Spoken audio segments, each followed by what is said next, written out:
guys, welcome to first episodes of Why Not Finance। और आज हम डिस्कस करने वाले हैं interest rate risk and return when it comes to our fixed income security, specifically bond पे। तो हमारे इसमें मेन जो अर्निंग होती है, जैसा कि आपको स्क्रीन पे दिख रहा है, मैंने अभी अभी टाइप करा था। तो अगर आप बेसिकली बॉन्ड से तीन टाइप से अर्निंग आती है। पहली होती है प्रिंसिपल रिपेमेंट, दूसरा होता है कि आपका जो कूपन पेमेंट मिल रही होती है आपको, और थर्ड होता है अगर कोई भी आपका ऑन सेल, अगर कोई भी आपका कैपिटल गेन या लॉस हुआ है। तो ये तीन तरीके की अर्निंग आप कर सकते हो। अब इन्हीं इन्हीं बेसिस पे आपके 4 से 5 ना बड़े इंपॉर्टेंट केसेस बैठते हैं जब हम बात करते हैं एनुअल रेट ऑफ रिटर्न हमारा कितना आया बॉन्ड पे।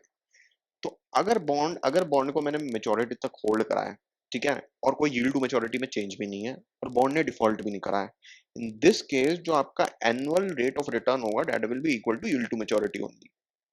जो हमारा पहला पॉइंट जो मैंने लिखा वो यही समझाता है।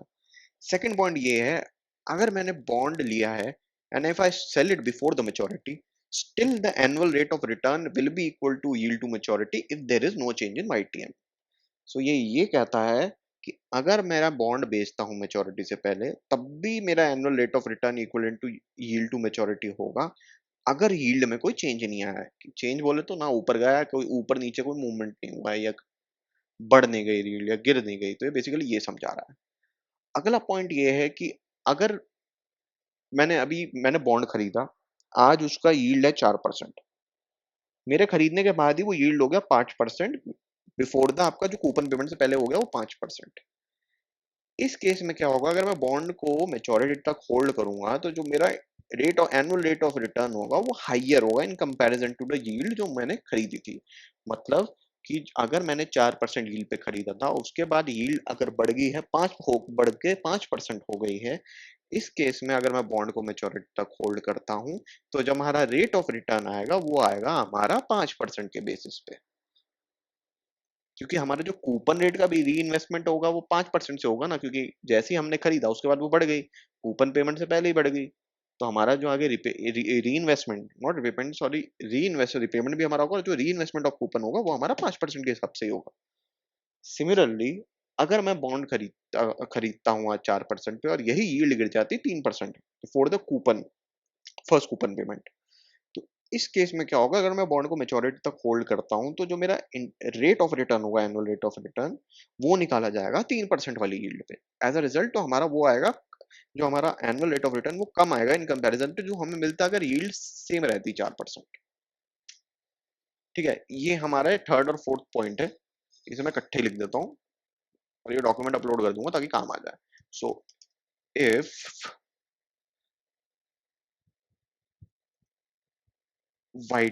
YTM of the bond increases, bracket में डिक्रीज लिख रहा हूं तो वहां पे भी आगे ब्रैकेट के अंदर लोअर लिख लूंगा, और decrease after the purchase and before the first coupon payment, in such case if the, sorry for the mistake, if the bond is held till maturity, then the annual ROR, annual ROR निकाल लो, या अगर बहुत tenure ज्यादा तो आप CAGR से भी निकाल सकते हो कंपाउंडेड बेसिस पे, will will be higher, bracket में लोअर। समझ गया ना? अभी जैसे 2 पॉइंट समझाए, तो बेशक वीडियो में पीछे थोड़ा सा फ्लैश बैकवर्ड करके थोड़ा समझ लेना इस चीज को। 2 बार मैंने इसे रिपीट कर दिया था। अब फाइनल पॉइंट आता, अगर यील्ड टू मैच्योरिटी बॉन्ड की है, मैं उसे नहीं होल्ड करता हूँ मैच्योरिटी तक, मैं करता हूँ, मैंने बॉन्ड खरीदा, मेरे खरीदने के बाद यील्ड बढ़ गई और मैं बॉन्ड को अगले 3 साल में बेच देता हूँ, और मैं उसे मैच्योरिटी तक नहीं होल्ड कर रहा हूँ। तो इस केस में क्या होगा कि जो मेरा एनुअल रेट ऑफ रिटर्न होगा ना वो कम आएगा। पहली चीज, कम क्यों आएगा? जो मैं 10 साल उस बॉन्ड को होल्ड करता, उसे मैं 4 साल में बेच दिया तो टेन्योर कम हो गया, जल्दी बेच दिया तो जो फ्यूचर कूपन पेमेंट होगी, या जो मुझे फ्यूचर में जो मुझे एट मेच्योरिटी पे जो मुझे प्रिंसिपल का अमाउंट आना था वो नहीं आएगा, ठीक है ना, क्योंकि मैं जल्दी बेच रहा हूँ। और सीधी सी बात है, अगर मेरा यील्ड बढ़ा है, यील्ड टू मेच्योरिटी जब बढ़ता है तो आपका हमेशा बॉन्ड की वैल्यू गिरेगी। यहाँ यील्ड टू मेच्योरिटी बढ़ा, वहाँ बॉन्ड की वैल्यू गिर गई। भाई गिरी तो जब मैं बेचूंगा तो वहां पे मेरा कैपिटल गेन भी नहीं हुआ। तो इन शॉर्ट, अगर मेरा यील्ड बढ़ती है और मैं बॉन्ड को जल्दी बेचता हूँ तो इस केस में जो मेरा एनुअल रेट ऑफ रिटर्न आएगा दैट विल बी लोअर। और यही अगर यील्ड टू मेच्योरिटी गिरती है, ठीक है ना, आफ्टर माई परचेज, और मैं उसे 4 साल बाद ही बेच देता हूँ, तो इस केस में मुझे रिटर्न ज्यादा मिलेगा, क्योंकि यील्ड गिरी, आपका बॉन्ड प्राइस बढ़ा तो मेरा कैपिटल गेन हुआ तो वहां पे मुझे प्रॉफिट हुआ, ठीक है ना। तो इस चीज को मैं यहाँ पे लिख भी देता हूँ, इफ द वाइट इंक्रीज और decrease and the bond is sold before the maturity,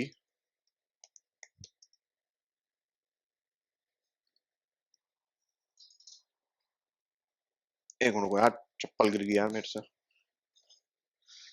If the bond is sold before the maturity, in these cases, the annual ROR will be lower, bracket में higher. Bracket मतलब अगर yield to maturity गिरेगी तो अपना ये annual ROR bracket वाला higher आएगा। Bracket bracket मतलब समझ रहे हो ना तुम, दोनों एक में कर दिया मैंने। अब इतना सारा कौन लिखेगा यार, वो तो मैं तुम्हारे फायदे के लिए लिख दे रहा हूँ। अब अगला करते हैं, ठीक है ना। ये आपके बहुत इंपॉर्टेंट केसेस हैं, इसके ऊपर जैसे CFA लेवल 1 भी जो लोग दे रहे हैं तो इसके ऊपर क्वेश्चन आएंगे, और इस पे बेसिकली वो आपको न्यूमेरिकल क्वेश्चंस के फॉर्म में भी दे सकते हैं। तो फिर चलो न्यूमेरिकली भी देख लेंगे इन्हें, ठीक है ना। इस कॉन्सेप्ट को न्यूमेरिकली भी देखते हैं, मैं उसमें केसेस बाय केस करके डाल दूंगा। अब देखो मेजोरिटी लोगों को तो आता ही है एक्सेल का, बट स्टिल कर सकते हैं वो भी। अब इन्हीं चार पांच कॉन्सेप्ट से ना एक बड़ी इंपॉर्टेंट चीज आती है। और जैसे अभी लास्ट पॉइंट स्पेसिफिकली, जब मैंने पहले बॉन्ड बेचा तो उसमें हमें प्राइस फ्लक्चुएशन का रिस्क ज्यादा था इन कंपैरिजन टू री इन्वेस्टमेंट रिस्क। री इन्वेस्टमेंट रिस्क क्या होगा, फ्यूचर में जब हम करते हैं तो बाद में हम फिर से हमें जो री इन्वेस्ट करना पड़ेगा तो किस रेट पे करेंगे, तो डेट इज री इन्वेस्टमेंट रिस्क। और प्राइस रिस्क है भाई, जब मैं बेचूंगा, बेचने के बाद फिर कहीं खरीदा, कहीं प्राइस ज्यादा हुआ तो वो भी तो रिस्क रहता ना। कम पे बेचा, ज्यादा प्राइस मिल रहा है खरीदने को, तो लॉस ही हुआ एक टाइप से। तो ये चीज हमेशा याद रखना, जब भी शॉर्ट टर्म इन्वेस्टमेंट है, मतलब मैं जल्दी बेच रहा हूँ, तो उस केस में हमें प्राइस रिस्क ज्यादा रहता है। Price risk basically over powers the re investment rate. अब एक चीज बताओ, इसमें ही लिखा है अभी, जैसे कि अगर यील्ड टू मेच्योरिटी इंक्रीज हुई, ठीक है, और पहले बॉन्ड प्राइस अब मैंने 1 साल में बेच दिया, एनुअल कूपन पेमेंट है तो bond payment, sorry coupon payment से पहले बेच दिया। अब कूपन पेमेंट से पहले बेच दिया तो इस केस में तो री इन्वेस्टमेंट रिस्क कुछ हुआ ही नहीं ना, सिर्फ प्राइस रिस्क है। तो वही चीज मैं समझाना चाह रहा हूँ, जब शॉर्ट टर्म इन्वेस्टमेंट होती है तो price risk over power the re investment risk. But when it comes to the long term investment, उस केस में आपका re investment risk over power आपका प्राइस रिस्क। अब लॉन्ग टर्म में जाके भाई अगर रेट गिर रहे हैं तो बाद में तो दिक्कत आएगी ना, री इन्वेस्टमेंट आपका कम होगा, जो कूपन का री इन्वेस्टमेंट करोगे तो कम रेट पे होगा। तो ये सब भी रिस्क रहते हैं। तो अभी तक जितना समझाया है उससे इतना तो हमें पॉइंट क्लियर होगा, तो यहाँ पे मैं लिख देता हूँ, इतना सब क्लियर हो गया होगा। तो यहाँ पे मेन पॉइंट टू कंसिडर है, for short term investment, short form में लिख रहा हूँ यार, समझ तो जाओगे ही, इंटेलिजेंट हो यार सब। प्राइस रिस्क ग्रेटर देन री इन्वेस्टमेंट रिस्क, यही आ जाता है फॉर लॉन्ग टर्म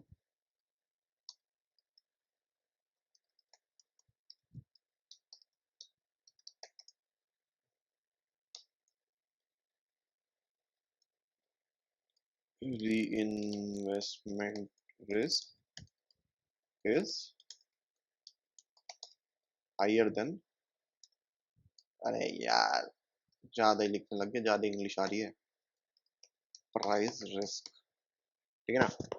तो ये आपके अभी तक जितना समझा है, आई बिलीव इतना समझ आ गया होगा, ये बिल्कुल बेसिक्स है इंटरेस्ट रेट रिस्क और return when we talk about आपके बॉन्ड्स। आगे हम बात करते हैं। अब देखो ना, इतना फ्लक्चुएशन हो रहा है रेट का, कोई तो ऐसा रेट होगा, कोई हमें अगर ये पता करना हो कि इतनी फ्लक्चुएशन के बीच में कौन सा वो पॉइंट है जहाँ पे चेंज इन प्राइस या री इन्वेस्टमेंट रेज एक दूसरे को ऑफसेट करते हो। ऑफसेट करने का मतलब है कि उनका एक दोनों का जो इम्पैक्ट होगा वो एक दूसरे को कैंसिल कर दे। तो ये क्या होगा, ये हम तभी कर पाएंगे जब हम इंटरेस्ट रेट रिस्क को मेजर कर पाएंगे। और इंटरेस्ट रेट रिस्क को मेजर करने के आपके दो कंपोनेंट्स होते हैं, एक होता है ड्यूरेशन और एक होता है कॉन्वेक्सिटी, ठीक है। तो आज हम बात करने वाले हैं खाली ड्यूरेशन के बारे में, कॉन्वेक्सिटी की बात करेंगे नेक्स्ट वीडियो में। ड्यूरेशन क्या होता है? Duration is a method of basically measuring आपका इंटरेस्ट रेट रिस्क, ठीक है। अब ड्यूरेशन में भी कई टाइप के होते हैं। आपका मकॉली ड्यूरेशन हो गया, मॉडिफाइड ड्यूरेशन हो गया, तो इन सब के बारे में हम यही बात करेंगे। पहला आ जाता है आपका मकॉली ड्यूरेशन। स्पेलिंग पे मत जाना यार, अब स्पेलिंग वेलिंग क्या करोगे, तुम कॉन्सेप्ट समझो।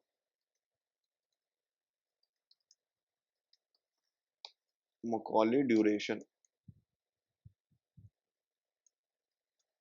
भाई साहब ये बड़ा इंपॉर्टेंट कॉन्सेप्ट है, इसे समझ लेना, ठीक है ना। नहीं समझ आया तो कमेंट्स में लिख देना, फिर समझा दूंगा एक और वीडियो बना के, कोई दिक्कत वाली बात नहीं है। नहीं तो शॉर्ट्स तो डालूंगा इंस्टाग्राम पे, लिंक डाल दूंगा यहाँ पे, उसे फॉलो कर लेना।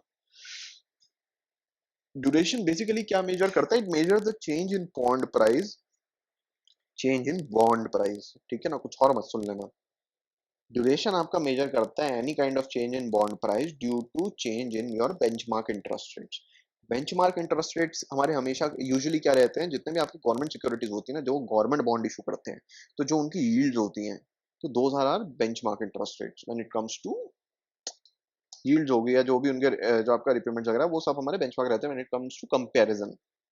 तो ये वही बता रहा है। सो इफ द बॉन्ड, तो अभी यही होता है जब if the bond is held for a duration period, मतलब जो भी ड्यूरेशन अगर 10 है, अगर बॉन्ड 10 साल तक हमने होल्ड करा है, जो हमारा इंक्रीज होगा री इन्वेस्टमेंट ऑफ कूपन से, it will be offset by the decrease in price of interest rate. तो ये वही बता रहा है कि एक टाइप से बता रहा है, हम अगर जितनी ड्यूरेशन तक होल्ड करेंगे, मतलब जो ड्यूरेशन की वैल्यू होगी, उस टाइम तक जो हमारे री इन्वेस्टमेंट रिस्क और प्राइस एक दूसरे को वो मिटिगेट कर देगा, तो एक दूसरे का काउंटर हो जाएगा ना। तो it's basically a trade off between them, so no impact, safe zone कह सकते हैं बेसिकली इसे। अब जैसे मैंने ड्यूरेशन बताया, मेजर ड्यूरेशन दो टाइप के होता है, यील्ड ड्यूरेशन और कर्व ड्यूरेशन, ठीक है ना। यील्ड ड्यूरेशन होता है change in bond price due to change in your yield to maturity, और कर्व ड्यूरेशन होता है आपका change in any kind of sensitivity और change in bond price due to change in benchmark yield curve. तो पहले इससे पहले रुको, पहले ड्यूरेशन, जो मैंने ड्यूरेशन बोला है ना उसे लिख लेना, समझ के लिखना। ये जो डॉक्यूमेंट में तो मैं बता देता हूँ, ड्यूरेशन बेसिकली ये समझा तो दिया, अब इसमें ना टाइप्स ऑफ ड्यूरेशन लिख देता सीधा। दो टाइप के होते हैं, पहला होता है यील्ड ड्यूरेशन,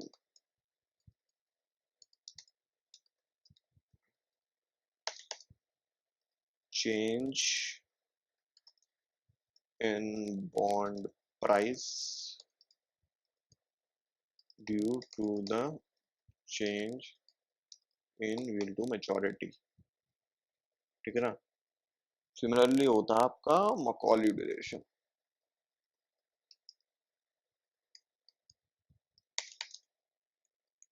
नहीं यार, मकॉली नहीं यार, ये तो आगे यील्ड का पार्ट है, curve duration.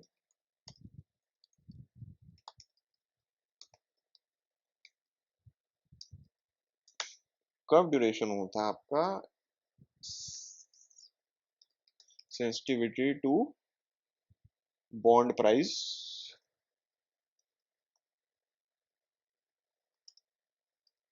due to the benchmark yield curve. Benchmark yield तो बता दिया, हमारा जो जीसेक का रेट होता है यील्ड का, उसी एज अ बेंचमार्क लेके चलते हैं हम। अब इनमें यील्ड ड्यूरेशन में आप क्या आ जाते हैं, मकॉली। मकॉली ड्यूरेशन बेसिकली ये मेजर करता है, Macaulay duration measure the time taken by investor to recover the investment money, invested money sorry. तो ये मकॉली डे यही बताता है ना, टाइम टेकन, कि हम जो भी मनी इन्वेस्ट करें हम वो कैसे वापस हमें मिल जाए, मतलब कि जो हमने कैश फ्लो इन्वेस्ट करा उतना हमें रिटर्न मिल जाए।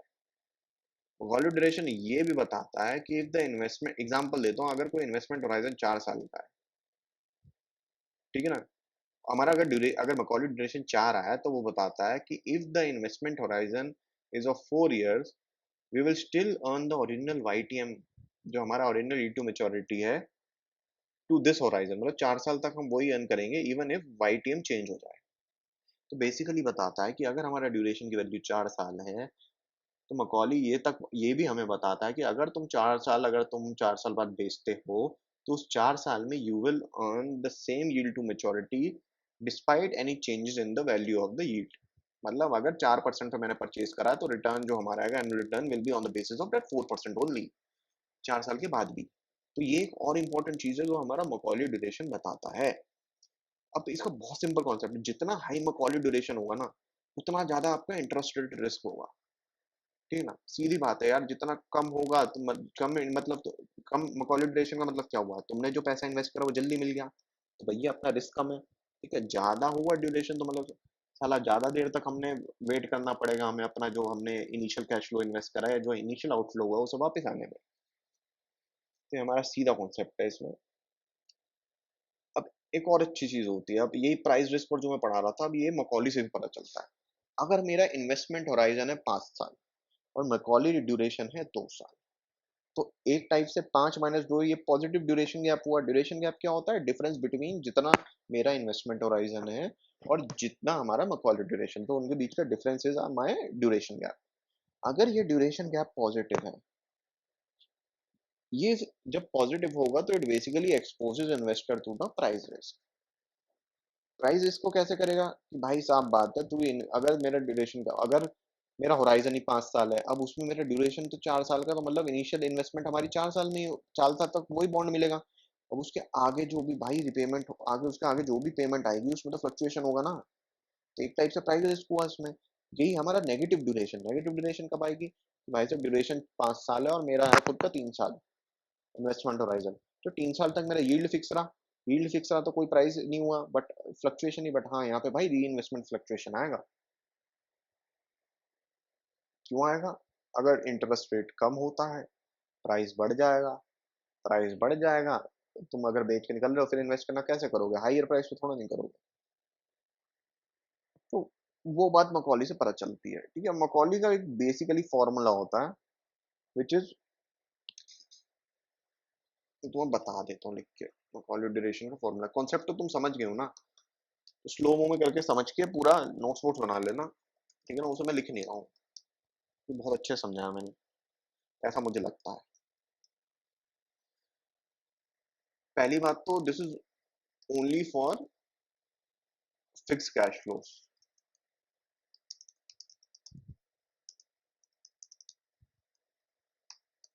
ठीक है ना, जो आपका मॉडिफाइड होता है उसमें दोनों फिक्स्ड, और आपका उसमें दोनों में चलता है, नॉन फिक्स सब चलता रहा है उसमें। मजेदार चीज है वो भी, पर वो निकलती मकॉली से भी है। एक फॉर्मूला होता है थ्रू विच, जिसमें मकॉली का यूज होता है। मकॉली ड्यूरेशन क्या बताता है, time taken by investor recover the initial outflow. ठीक है,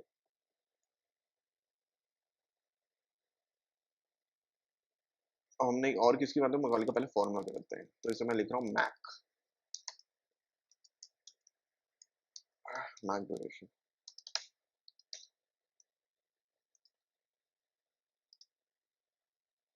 मैक से याद आया, जितने भी अमीर लोग हैं ना मैक वाले जो वीडियो देखेंगे, कमेंट जरूर कर दो नीचे मैक मैक। अब इसमें सिंपल होता है सिग्मा। सिग्मा के लिए मैं बना रहा हूँ दो चिड़िया। ये सिग्मा का मतलब, सिग्मा का साइन है वो होता है ना।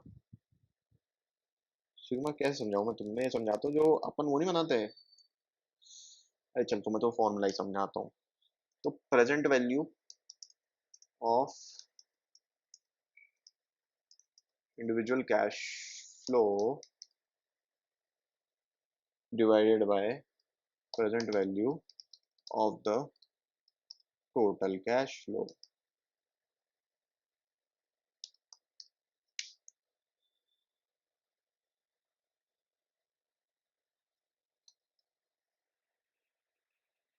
अभी इस वीडियो में तो मैं इसकी बस थ्योरी समझा रहा हूँ।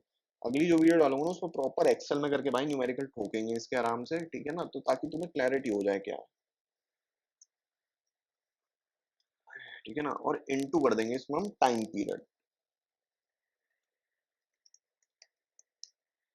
अभी तुम पहले इसकी सिर्फ ये प्रिपेयर करना फॉर्मूला, मतलब समझ लो क्या है। वो बताता है कि present value of each individual cash flow, मतलब कि जो पहले साल में मिला उसकी प्रेजेंट वैल्यू क्या होगी, दूसरे साल का जो कैश फ्लो आएगा उसकी आज के टाइम, आज के टाइम पे वैल्यू क्या आएगी, तीसरे साल में जो कैश फ्लो मिलेगा उसकी आज की टाइम में वैल्यू क्या होगी, मतलब थर्ड ईयर की कैश फ्लो की टाइम जीरो पे क्या वैल्यू होगी। तो ये आपके सारे इंडिविजुअल कैश फ्लो निकाल लोगे, इनका टोटल सम कर दोगे तो टोटल सम ऑफ टोटल, मतलब sum of total PV cash flow आ जाएगा। अब आगे तुम कैसे निकालोगे, हर individual divide by PV into time period. सीधी बात है, फिर सबको ऐसे ऐड करते चले जाना 4 साल तक, जाएगा काम इतना सिंपल। बाकी न्यूमेरिकल तो मैं करवाऊंगा इसका, तो कोई दिक्कत वाली बात नहीं है, ठीक है। तो इसे फिर एक बार दो, एक 5 सेकंड का ब्रेक ले रहा हूँ, तुम देख लो इसे एक बार, ठीक है ना, समझ लो इसे अच्छे से, घोट के पी लो, अभी दिक्कत ना है।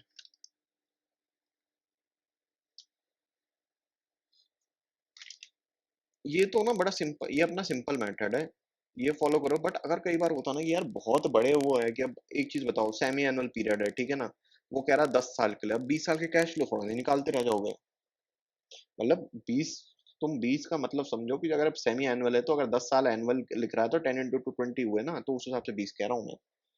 तो इस केस में ना हम मकॉली ड्यूरेशन का दूसरा फॉर्मूला यूज कर सकते हैं, which is more of a closed form equation, ठीक है ना, ये सेम ही रिजल्ट देता है भाई, बहुत ही अच्छी चीज है।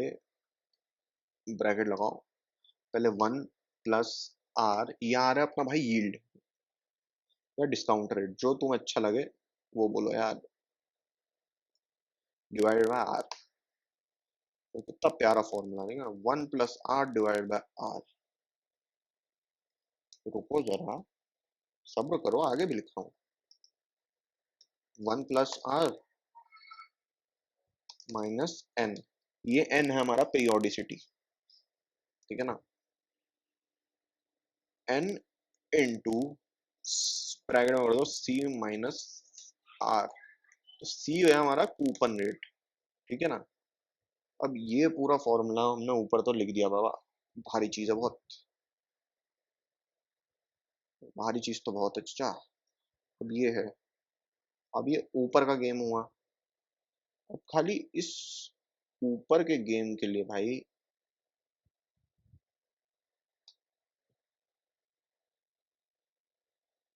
अब डिवाइड बाय इसमें हो जाएगा आपका सी इंटू, थोड़ा आसानी का मैं सीधा ना फोटो ही चिपका दूंगा यार, कोई शर्म तो है नहीं हमें, ठीक है ना, तुम्हारे सामने फोटो चिपका दूंगा। तो यार मैं तुम्हारे लिए बिल्कुल सीएफए की बुक से तरोताजा चीज लाया हूँ पढ़ाने के लिए, सालों पढ़ लेना अच्छे से, ठीक है ना। अब मैं चोंच कहाँ है इसकी, ये दी, raise to the power n, समझ गया ना एन क्या बताया था मैंने, पीरियोडिसिटी, -1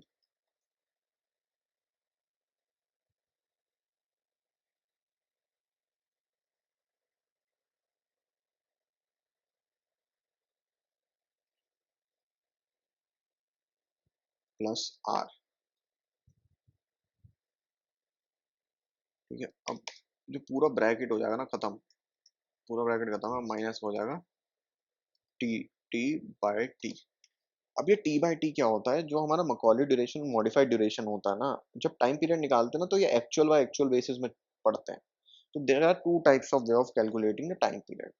अब सोचो मैंने 30 दिन में बेच दिया, अब 30 दिन में हमें डेट गिवन होगी, सेटलमेंट डेट गिवन होगी और कूपन पेमेंट गिवन होगी। तो हम निकालेंगे भाई कि कूपन, अगर कोई, मेरा सेटलमेंट है मार्च में, कूपन पहला पे हुआ है फेब से, तो हमें वो टाइम पीरियड निकालना पड़ेगा ना टिल आपका फेब से कूपन पेमेंट तक, सेटलमेंट तक, है ना, कूपन पेमेंट से सेटलमेंट तक कितना, वो इनकम भी तो हम निकालेंगे ना। That is your actual by actual basis. इसको न्यूमेरिकल कराऊंगा तो अच्छे से समझ आएगा इसके, ठीक है ना, कोई लोड वाली बात नहीं, इस पे करेंगे अभी अपन काम।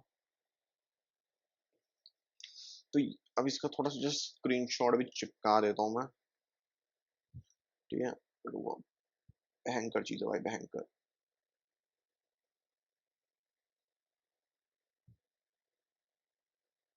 बहुत ही भयंकर चीज है ये।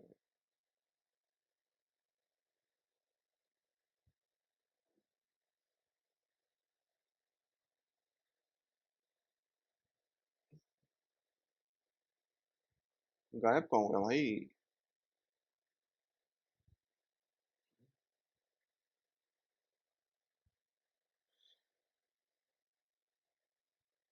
और ये रही क्वेश्चन।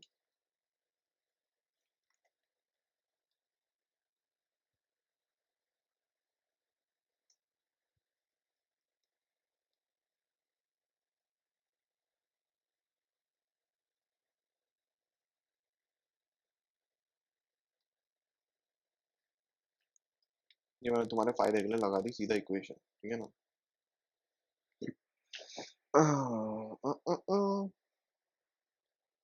तो मैकॉले ड्यूरेशन का इतना बेसिक इंट्रोडक्शन सही था, बाकी न्यूमेरिकल तो अगली वीडियो में करेंगे। अब आया था अगली बहुत ही बेहतरीन इक्वेशन में, ठीक है ना। उसे कहते हैं हम मॉडिफाइड ड्यूरेशन। मॉडिफाइड ड्यूरेशन क्या बताता है? Basically calculate the change in bond price due to change in yield to maturity, ठीक है ना। मैकॉले, ये हो गया, हम आ गए मॉड ड्यूरेशन।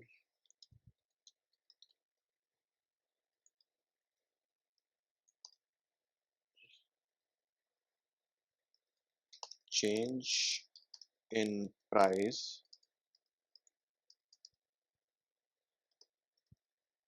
चेंज इन बीपी लिख रहा हूँ, समझ जाओ ना। ये अब खंबे वाला बीपी नहीं, बॉन्ड प्राइस।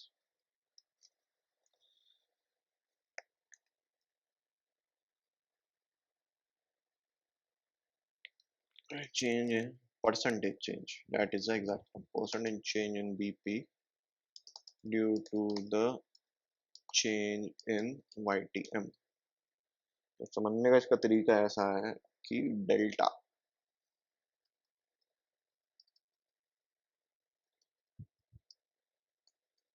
पीवी फुल का मतलब ये फुल प्राइस होता है, इस पे भी हम बात करेंगे। तो बेसिकली पहले यही समझा रहा था पीवी फुल क्या है। हमारा ना दो टाइप के प्राइस होते हैं, एक होता है फ्लैट प्राइस और एक होता है फुल प्राइस। फ्लैट प्राइस क्या होता है? जिसके अंदर अब देखो, जैसे हमने बॉन्ड ले रखा है, जैसे मैं अभी तुम्हें एग्जांपल दे रहा था, कूपन पेमेंट हुई है फेब में, ठीक है ना। मैं बॉन्ड बेच रहा हूँ मार्च में, मार्च में नहीं, मैं बेच रहा हूँ बॉन्ड अप्रैल में। तो जो फेब में कूपन पेमेंट के बाद अप्रैल तक, उसमें भी तो कुछ नया इंटरेस्ट, सिक्योर्ड इंटरेस्ट बना होगा ना। मतलब कि जो हमारी कूपन पेमेंट है, अगर उसमें नंबर ऑफ डेज से डिवाइड कर दो तो हर दिन कुछ ना कुछ परसेंटेज हमारी कूपन पेमेंट की आती होगी ना हमारे पास।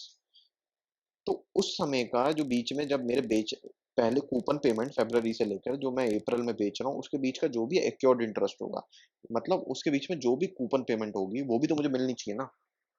सपोज तो सीधी बात है भाई, दो कूपन पेमेंट है, एक है फेब में, एक अगस्त में।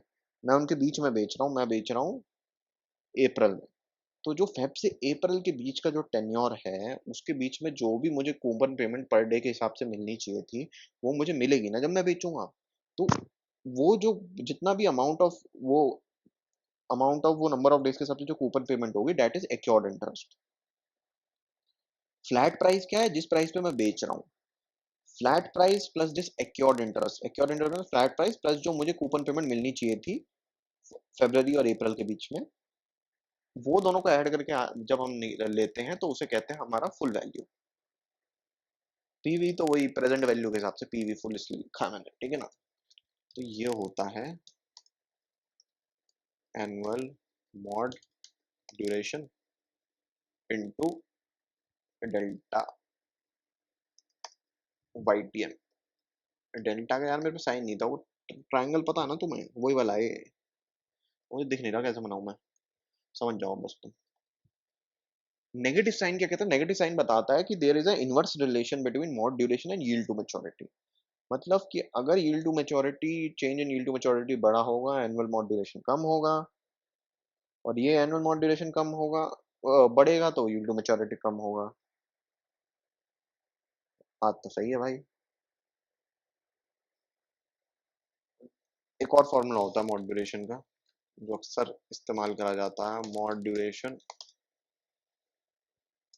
ये मैकॉली रिलेशन से रिलेटेड होता है, तो ये ध्यान रखना, अगर मैक ड्यूरेशन दे रखी है तो Mac duration divided by 1 plus Y T M. Y T M यहाँ एनुअल के हिसाब से है, अगर यही सेमी एनुअल होता ना, ठीक है ना, तो ये 1 plus Y T M by 2 हो जाता। समझ रहे हो, वाई टी एम के नीचे है 2। मैं समझा रहा हूँ कि मतलब रट्टा मारो और फिर यही भूल जाओ, ऐसे सही नहीं रहेगा ना। और जो दूसरा ये होता है मॉड्यूलेशन, ये आपका ना लीनियर यूजुअली जो हमारा रिलेशनशिप होता है कि मतलब परसेंटेज प्राइस चेंज और बॉन्ड यील्ड टू मैच्योरिटी का, वो रिलेशन हमारा ना लीनियर नहीं होता है। That is more on a convex side, तो कॉन्वेक्सिटी कहते हैं उसे, वो आगे जाके वीडियोस में पढ़ेंगे, ठीक है ना।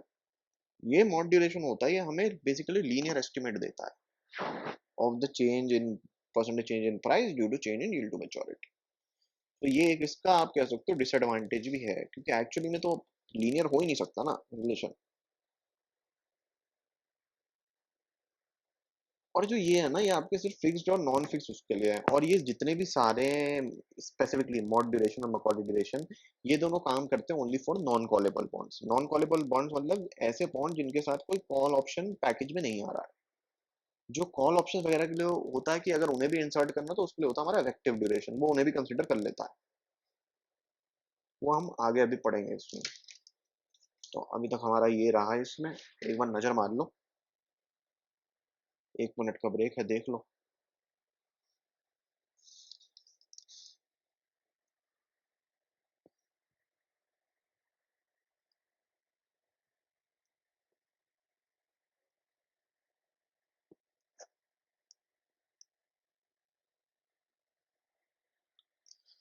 तो इसमें ही आगे बढ़ते हैं। अब जैसे मोड ड्यूरेशन है, ये आपका तो डायरेक्ट जस्ट मैंने लीनियरिटी बता रहा है। बेटर अप्रोच क्या रहेगी कि जो हमारा परसेंटेज चेंज हुआ है, सपोज 1% चेंज हुआ है, तो अगर यील्ड टू मेच्योरिटी 4% है, मैं ऐसा करूंगा 4% पर मतलब 5% के हिसाब से निकाल लूंगा पीवी की वैल्यू, प्रेजेंट प्रेजेंट वैल्यू, और 4 - 1 3% के हिसाब से निकालूंगा। इससे क्या होगा, मुझे एक रेंज मिल जाएगी जिसमें मैं पता कर लूंगा एग्जैक्टली कितना भाई चेंज है। अप्रोक्सीमेट मॉड ड्यूरेशन की वैल्यू आ जाती है उससे। तो अप्रोक्सीमेट मॉड ड्यूरेशन का जो फॉर्मूला होता है, approx mod, it is PV minus minus का मतलब present value when the yield to maturity decreases minus present value when yield to maturity increases divided by 2 into delta ytm, मतलब 1%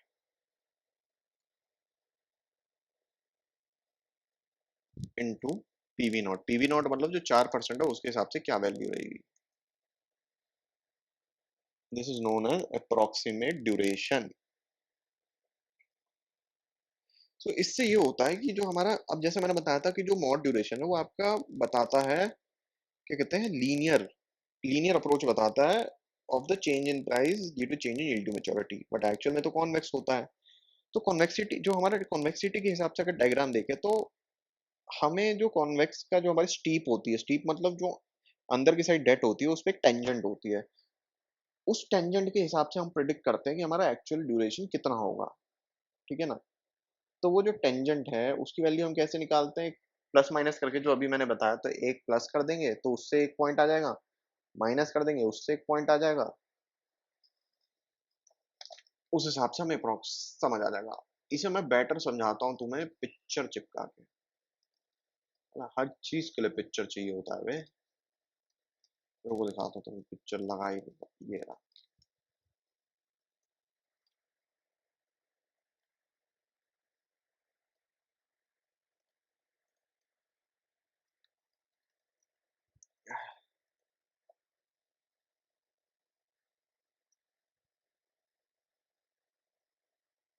यार ये देखो ना, यही दिक्कत होती है। ये देखो तुम डायग्राम, डायग्राम क्या है, एक्चुअल जो प्राइस यील्ड कर्व होता है वो हमारा होता है कॉन्वेक्स, देख रहे हो। बट मॉड ड्यूरेशन तो हमारा प्रिडिक्ट कर रहा था लीनियरिटी। अब उस ये था, ये हमारा अप्रोक्सीमेट लाइन टेंजेंट। अब ये क्या है, ये जो आपको लाइन दिख रही है यील्ड टू मैच्योरिटी कर्व के नीचे जो लाइन लग रही है, अब हमें जो जो अप्रोक्सीमेट ड्यूरेशन क्या करता है, उस कर के हिसाब से प्लस माइनस वन करके इस लाइन पे पॉइंट निकाल लेता है टेंजेंट पे, ठीक है ना। जैसे ये इसने ये जो आगे approximate for the line tangent to the price curve लिखा है ना, तो ये जो जहां अटैच हो रही है ये दो पॉइंट्स होंगे। अब इस पॉइंट के हिसाब से वो प्लस यील्ड को प्लस करूंगा तो ऊपर वाला पॉइंट माइनस करो, नीचे वाला पॉइंट ये पीवी माइनस पीवी प्लस लिखा ना, तो यहाँ हो जाएगा पीवी माइनस पीवी प्लस आ जाएगा यहाँ पे, ठीक है ना। अब ये इस पूरे एरिया का बता रहा है कि भाई अप्रॉक्स ड्यूरेशन कितना हमारी वैल्यू आएगी। तो इससे क्या होता है, फिर जो हमारा एस्टिमेशन होता है ना हमारा इंटरेस्ट रेट रिस्क का, वो और ज्यादा ना एक्यूरेट हो जाता है।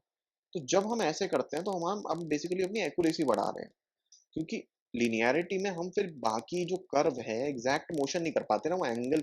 अब ये तुम देख रहे हो ये वाला, मैं तुम्हें बताता हूँ ये। अब इस पे पेन भी नहीं चलता यार, कैसे से हैं, पेन कहाँ से लेते हैं। छोड़ो यार, समझ तो तुम गए ही हो। बात यह है लिनियरिटी की लाइन थी, और होता लीनियर होता है कॉन्वेक्स।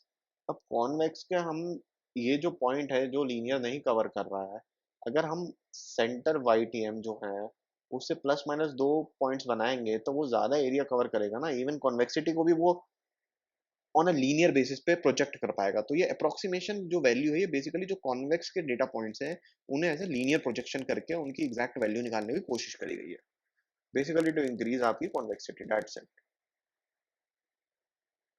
समझ गए, इतना सा पूरा गेम है।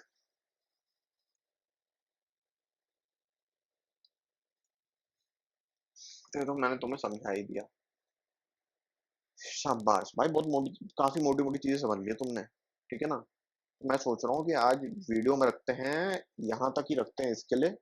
नेक्स्ट वीडियो में करेंगे हम बात इफेक्टिव ड्यूरेशन, और ये तीनों जो चीजें हैं इनके अपन लगाएंगे न्यूमेरिकल दबा के, ठीक है ना। This is the first part of video. Second part में आपका आएगा इफेक्टिव ड्यूरेशन, मकॉली और मॉड के न्यूमेरिकल्स करेंगे अपन, क्योंकि प्रैक्टिस भाई, क्योंकि कॉन्सेप्ट पढ़ा है अब उसे करेंगे एक्सप्लेन तो ऐसे ही होगा ना, ठीक है ना। तो जब तक प्रैक्टिकली देखें तब तक मजा नहीं आएगा, फिर आगे हमने कॉन्वेक्सिटी भी तो पढ़नी है, तो वो ऐसे ही होगा, ठीक है। चलो, अब यहाँ तो आज के लिए इतना ही करा है इसमें। अब do like share and subscribe the channel, बहुत ही मेहनत से पढ़ा है तो इसे पढ़ भी लेना, और इस चैनल को ना जो सब्सक्राइब कर लेना, नीचे लाइक करके कमेंट कर देना। Thank you very much, have a good day, see you in the next video.